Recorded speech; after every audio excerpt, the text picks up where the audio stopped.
Welcome back, everybody, to the Denver Dzogchen podcast. I'm here once again with Joseph Wagner, and today we're going to continue our series on the Eightfold Path. Today's right orientation is right intention. And so this is, I think, an important subject, particularly for Dzogchen practitioners, because there's some question as to what role intention plays. So, Joe, maybe you can kind of get us started on your thoughts on what right intention is and why it's important.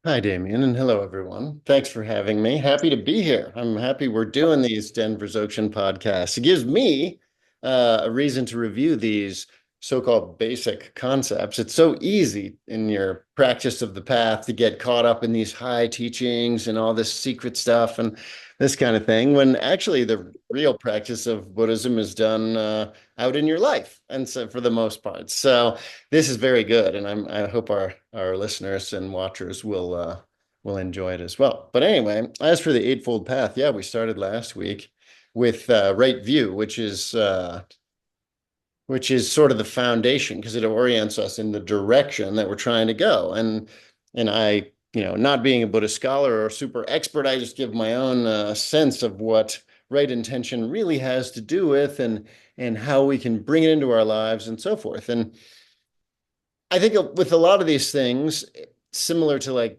taking refuge, you're not when you take refuge or when you develop right intention, what are you really doing? You're letting go of wrong intention, right? That's at the same time. It's kind of like one hand is letting go and one hand is accepting or moving forward. So I think from that perspective, we need to have as wholesome an outlook toward life as we can. And wholesome has all kinds of different meanings. And we could talk about it from a Dzogchen perspective at the beginning, since, one translation of Dzogchen itself is great completion or great wholeness, totality. And this wholesomeness has to do with aiming toward bringing everything in our lives toward what is most beneficial for the whole community, not just ourselves or those we really care about or our immediate family or even our little community or in Tibet, the clan that you're part of, but the whole of sentient beings. And if we have that, our attitude is, hey, everybody is on the same side of the table as we are, then our attitude in general becomes more wholesome. And that is something sadly lacking in our little world where, things have become more and more unwholesome, I suppose. So I think that really what right intention is really about is letting go of what we might consider our ordinary desires and intentions and will, which is mostly about me, and those I really like, and against you, and everybody I either don't like or don't know. And cultivating a general intention of benefit toward everybody. I think it's as simple as that. Mhm.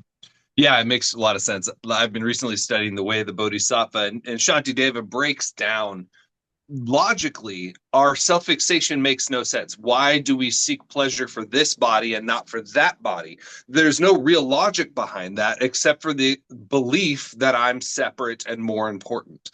And so as we break that down logically, we can actually see that everybody has the same right to happiness that we do, and that we really need to, because we have such a deeply ingrained self-fixation, focus more on others to undo this self-fixation.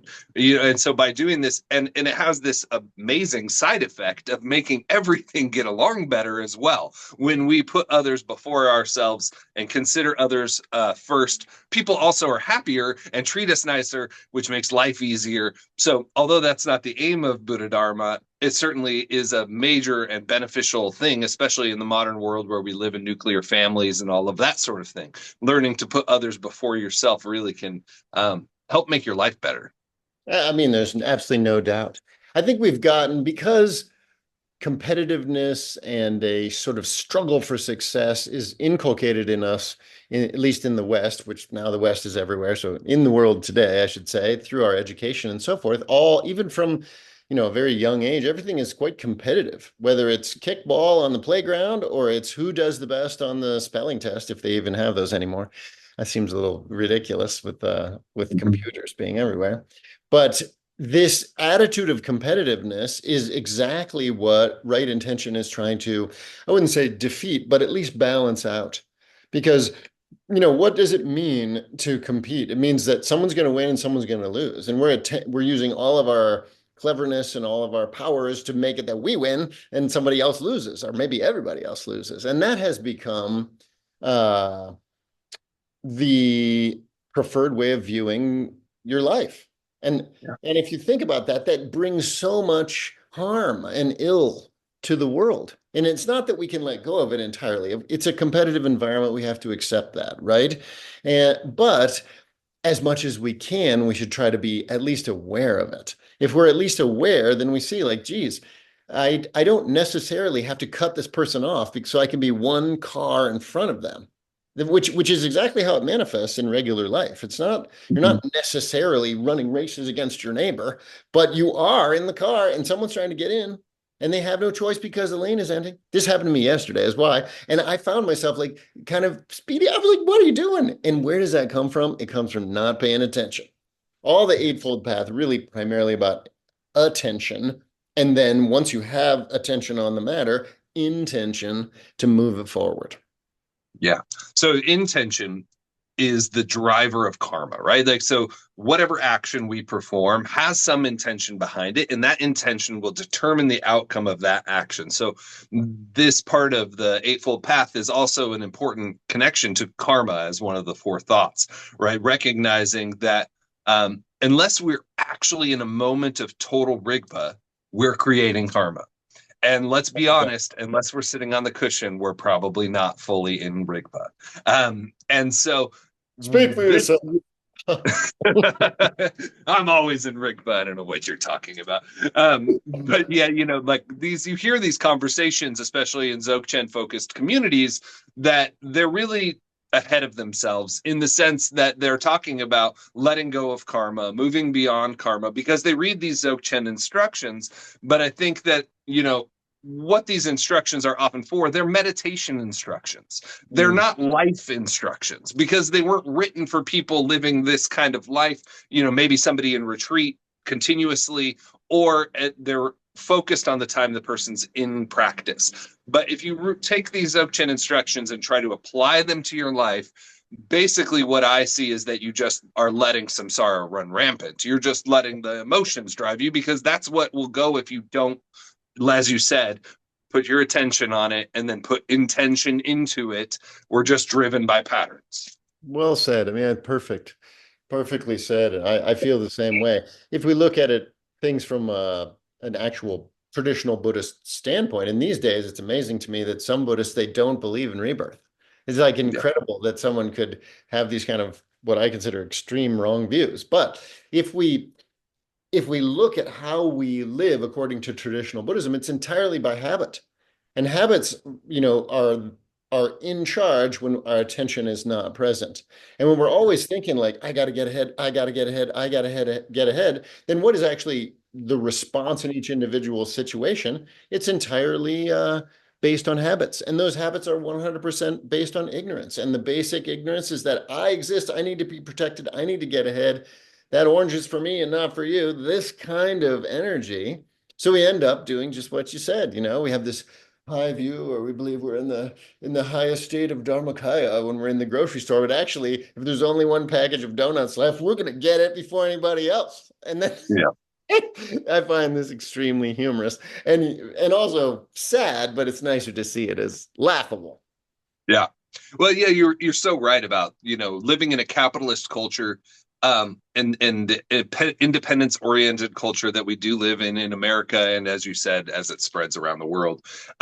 It's really a dharmic orientation. It's the opposite of what we are really trying to do. It's, you're a special, unique snowflake. You can do anything you want if you put your mind to the stuff we ingrain our children with. We've all been ingrained with it. And as you said, that's our default, because we're literally trained that way from birth. We have grading systems. Everything is competitive. Everything we do is orienting our mind towards that. I have to win or I'm a failure on some level. And when you look at the great masters like Patrul, they chose to be a failure in ways that we Hmm. can barely fathom. It would be like when we look at homeless people, maybe living around on drugs, all of this stuff, like voluntarily taking that kind of social status. Hmm. It's almost unimaginable, but that Okay, is glad what you can see both. they really did. So I think it's helpful to think how different these two orientations really are if we really take them fully. Yeah, I think you're totally right. It again, we've said this in many podcasts, and I say it all the time to myself and others. Buddhism is almost the opposite of what we think of as regular life, an ordinary goal pursuing life. It's almost the opposite. And I think it's really important for our listeners and for myself to hear that again and again. Otherwise, you end up trying to bend the Dharma to fit in with your normal views, and then you don't get really the Dharma, and also your normal way of pursuing life also is messed up by that. So Yeah. it's important to make a separation and a clarification about what we're trying to do. What we're trying to do is see everyone as more important than ourselves. Whoa. I mean, just if you think about that for 5 seconds, that's impossible. First of all, it's almost impossible to actually do, but even the intention, I don't know about our listeners, but I have a strong resistance to even having that intention. The Yeah. Eightfold Path, in part, is a way of retraining our minds from what we're used to. What we're used to is selfish aims and goals. We might be a nice person, we might be a not so nice person, we might be a complete hedonistic mess, but we can always move more toward the orientation of the Dharma, which is right action based on right intention in the world. As you said, the instructions that we read that are really, get our motors running if we're Dzogchen people or whatever, Mahamudra people, 6 yogas kind of focused practitioners are to be done in retreat on a cushion. You know, Mhm. when I call that practicing the Dharma, you're practicing the Dharma. When you get up off your cushion, that's called living the Dharma. Then Yeah. you get to see, like, what did I get from those sessions? And how do we do that is the question. So having the right intention can have a big effect on that. Just the notion, today I'm going to try to be as nice as I can. It rattles through your consciousness. Of course, you're not thinking of it every second, but it bounces around. And then as you go for the gas pedal to cut that person off who's trying to get in, you're like, wait a minute. Is that really in line with what I'm saying I'm doing when I'm taking refuge and all that business? Maybe not. And then the foot comes off the gas pedal, that you back off and the person gets in and they give a little wave and they feel like, hey, that person let me in, they didn't have to. And we feel like, hey, I let the person in, I didn't have to. I'm doing this. And that's called living the Dharma, right? And it has immediate effects on the environment you're in. And what people often don't realize is it has incredibly deep effects on how you feel. Because any kind of selfish orientation has a contraction kind of to it. And that contraction enhances the sense of me and other, the very basis of dualism, and dualism is painful. When we relax that, whether we relax it all the way, like Patrol maybe, or we relax it 5%, like me letting that person in when it didn't cost me anything, Yeah. there's a release of happy emotion and a sense of like, oh my God, I'm in the proper place at the proper time. I'm doing this. And not a sense of like, don't look at me, guru, right now. Look at me in my cushion at 4 a.m. But instead of like, hey, look at this, I'm doing it. And that is actually living the Dharma. You get immediate benefits. So I don't want our readers to think or our listeners to think that, oh my God, I got to give up all happiness to practice this way, like these maniacs are saying. No, actually, you get real benefit. And the more you do it, the deeper that feeling is, and the more pervasive, and the more you feel like I'm living in a real world of bodhicitta that I myself am participating in. How great! I think this is so important. And, several times on my path, where I think that I'm an advanced practitioner, I do Nundro and Dzogchen and blah, blah, blah. But then I check my intention. And the truth is that my intention is still motivated about me and my liberation. I essentially have a hinayana motivation most of the time, right? I want to attain enlightenment. I want to attain Buddhahood. I don't want to suffer anymore. That orientation is still, if I look carefully, my primary factor. And that's a good thing, right? Like that's renunciation. That's step one. But when we talk about the Mahayana and we talk about what it really means to put all sentient beings first, that is it's bigger step than I think we often acknowledge. You know, when I really look at the Bodhicitta motivation and look at the like Lojong teachings, these are so important. And I truly haven't ingrained those into me. Otherwise, I would be truly more concerned about everyone's development on the path than about just my own. I would be more concerned about everybody as a whole, and my own fixation on my own path wouldn't be so strong if I really had that Mahayana orientation. It really is a lot to take on the Bodhisattva ideal, so much more than I think we sometimes think, oh, that's beginner stuff. It's like, no, it's really not. It Well, really is. beautifully said. I do want to address one thing. I know exactly what you're talking about because we talk all the time about this stuff, Yep. but I think it's important for people to hear that to really be a bodhisattva is the same as entering the path of seeing. And the foundation of the path of seeing is an insight, a direct insight into emptiness. Without that, whether you're, being selfish in your habitual patterns or you're being generous, trying to be like a bodhisattva, it still has a dualistic structure to it. That dualism has to be destroyed at some fundamental level by real insight into the nature of reality, which is that there's no real Joe back here, no matter how Yeah. much it feels like it. And without that, we can't actually live like a bodhisattva. So we don't need to, in my opinion, we don't need to put tons of pressure on ourselves to be like that. Everyone's equal. I mean, no, they aren't, because my orientation is based on having eyes that go out like this and thinking I'm over here somewhere and you're over there. That's why the Eightfold Path is so important, because we can set up our view and our intention and so forth such that our actions will follow that. We'll be training in that, but it's still training. Until we really have this deep insight, we can't even know how it would be to act equanimously toward everyone. We don't know. And so as a Yeah. result, we don't want people to think like, well, I can't do it. He says it's impossible. And look at him. He's been practicing for 30 years and he still says it's impossible. That's not the right thing. What we can do is we can be as attentive as possible in Yeah. this moment. And from this moment, then we get the opportunity to act in accord with our principles. In this case, having the right intention to benefit others, intention to, renunciation and having loving kindness. And what's the other one? Compassion toward others in terms of harmlessness. This kind of thing we'll go over a little bit more. But it is important to realize that to really be a bodhisattva, you have to have incredible wisdom. Those things happen at the same time. It isn't that we're supposed to do something that feels impossible. Because why? Because it is impossible. So instead, we're going to take this moment as our foundation. And like Telku Origin always used to say, every moment is like a fork in the road. You can do what you always do, following your patterns, or you can you can practice the Dharma. And in this case, we talk about having the right kind of intentions. And when you have intentions, we'll talk more about how that works. But it's like pulling an arrow back and letting it go. And that arrow is flying. The intention is like we set it up and then it has a tendency to keep on going. And the same thing with our intentions in our lives. Yeah, it comes right back to me to that quote from Lama Norsuk that really struck me so strongly from you, was that unless we practice the deity and these other practices, there's nowhere for the wisdom to land.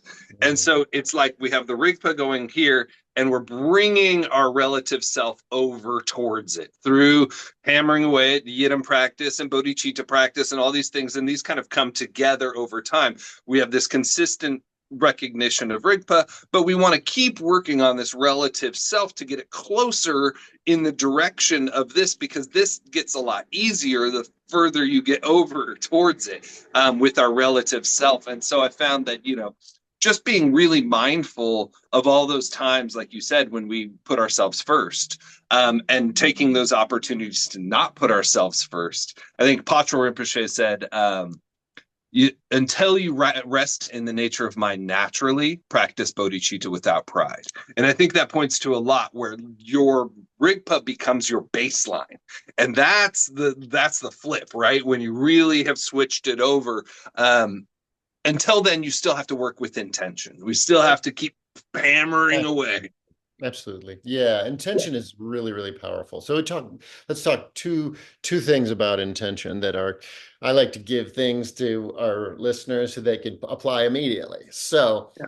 first, we talk just generally about my ideas about intention. I think we've mentioned this in other podcasts, but I repeat it all the time because I do it all the time. And I think it has so much, it's just an easy way to move forward. Well, intention is like making a thought, right?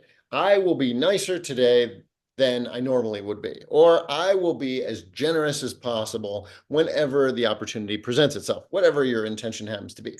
Now, this, to me, it's just a thought, and it doesn't have a lot of course, unless you have it all the time. But as you know, if you repeat what most people call a mantra, like "I'm a good person," if you say that 50 times, it doesn't mean anything, right? So it dies out if you just try to repeat it all the time. So how do you actually bring it into practice? Well, you got to have two aspects, right? And I always use the analogy of archery. I'm sorry for our listeners who've heard this 10 times, but it really works. That's why I say it. I like to shoot arrows occasionally, so I use this analogy. When you make an intention, let's say your intention is, I will be generous today, okay? Something similar like that. If you just say it once and then move about your day, it does have probably some effect, but how long? Because we have so many habits and it falls farther and further out of our mind, and then we just act like we normally do, mostly because we're not conscious. That's like taking an arrow, knocking it on the bowstring and pulling it back. That's the thought process. I'm going to be generous today. But if that's all you do, then you just, hang on to the arrow and let the tension off and put it down. The arrow never flies. So what do you need to do when you shoot an arrow? You have to aim, you have to pull it back, you have to aim. That takes some effort. That's like saying, I'm going to be generous today, but you have to then let go. If you don't let go of the bowstring, the arrow never flies. So what I recommend and what I myself do is making an intention and then letting go. If you're a Dzogchen person or Mahamudra person, and you know how to recognize, you can do it that way. If you don't, you just can clap your hands and think about something else, and it's still okay. But you got to make the intention, I'm going to be generous today, and then don't do anything for a second. You could even say, like, don't think of anything for a moment. Everybody can do that for a moment. And then in that, because it was your last thought, it's gone. It's on its way. And that tends to have more reach in my experience throughout the day.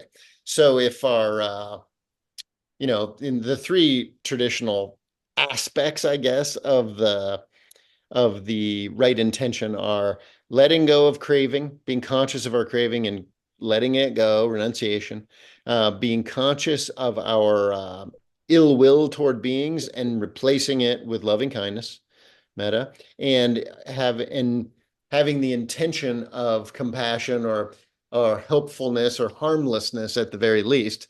Those three things. We might, if we're working on this, we might say, today I will not be as graspy toward my own pleasure as usual, and then let go just for a second. And then we could say, today I will be conscious that I'm not going to have ill will toward beings, and then let go. And these arrows of intention are going. They carry some weight, even if you just do it once. And if you do it more than once, if you think about the army is approaching you and your archers are shooting arrow after arrow after arrow after arrow, it's going to have an effect on them. They might indeed either get killed or stop coming. It's too dangerous, right? So I recommend people doing it over and over, right? But that letting go is really important. If we don't do that, the effect of it is so muted that I don't know if it really is even worth doing. You have to let that go into your consciousness, into your subconscious, I guess, when I say. And how do we do that? By not having any thoughts for a moment, just letting be, letting go.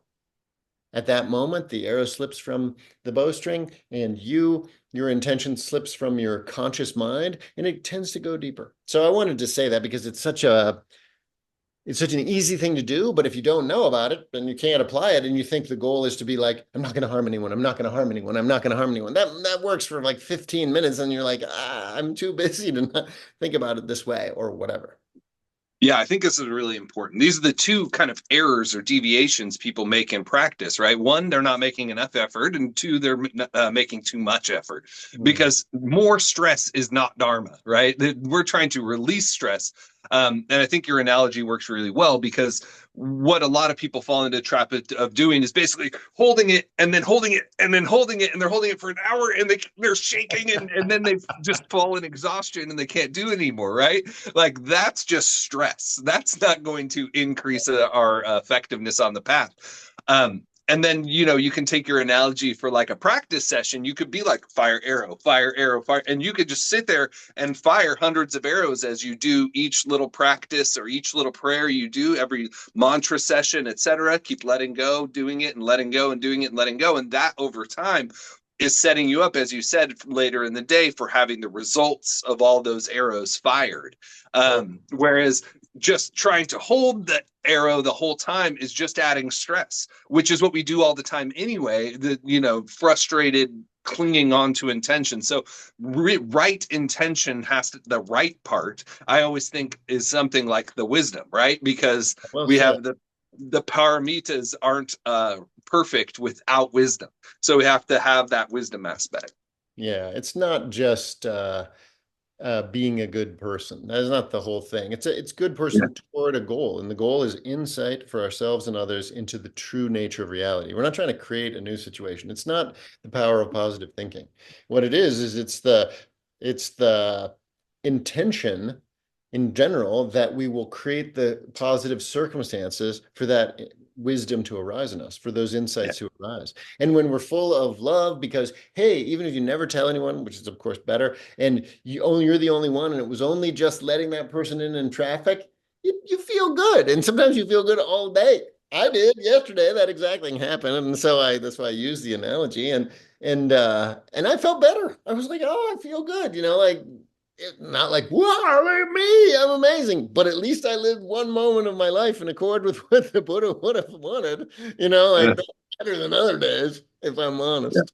So yeah, it's about attention and then intention. And if you have that, then it's like turning the ship of your life. I say this all the time, but our lives are like huge cruise ships. If you making just the intention today, I'm going to be nicer or whatever, is like turning the wheel of the ship all the way to the port side, right? But then letting go and it goes back, and the ship, maybe it turned, maybe it didn't, but you have to like do it over and over and over a great deal of time. Then the ship will turn in a new direction, and then you'll arrive in a different port. Instead of the port of another rebirth in samsara, maybe the port of appearance, maybe the port of enlightenment for everyone. You never know. But if we don't do anything, then we just do what's normal. It's easy for stones to roll downhill, very tough for them to roll uphill. So we have to use all the skillful means we can to do that. Yeah, and I've just found that the Lojong Bodhicitta orientation is really helpful for integrated practice, right? Because we are thinking anyway, so we can kind of use some of that thought to think about others.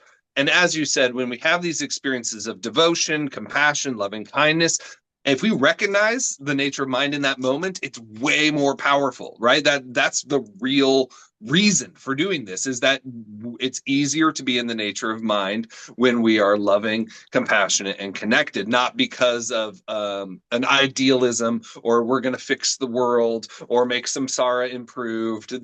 That's not the aim, which is an easy deviation, I think. Beautiful. I can't add anything to that. You're absolutely right. Making intentions as often as we can that are in accord with our highest and best makes us happier, even if we never carry them out, even if you don't carry it out one time. At the very least, you had this intention, right? Maybe you go to a football game and you're like, I always root for these guys. Instead, I'm going to be a little more equanimous. I can still enjoy it. But as soon as you get there, you root for your team. At least you had that. There was a notion. There was a new notion bubbling up in your head. It's something, right? It's a move, because we have to recognize we can only do anything today, but the path is extremely long. We got to put a lot of todays together, and the way we do that is changing our habit pattern, and that has a lot to do with our intentions. All right. Well, thank you so much, Joe. This was a wonderful conversation as always. Thank you to all of you listeners. We really appreciate you being here. And if you enjoyed it, please like, share, and subscribe. It doesn't cost you anything, but it makes a big difference for our little show. We will be back before too long with our next episode where we'll continue on our conversation on the Eightfold Path. Thank you. That was fun.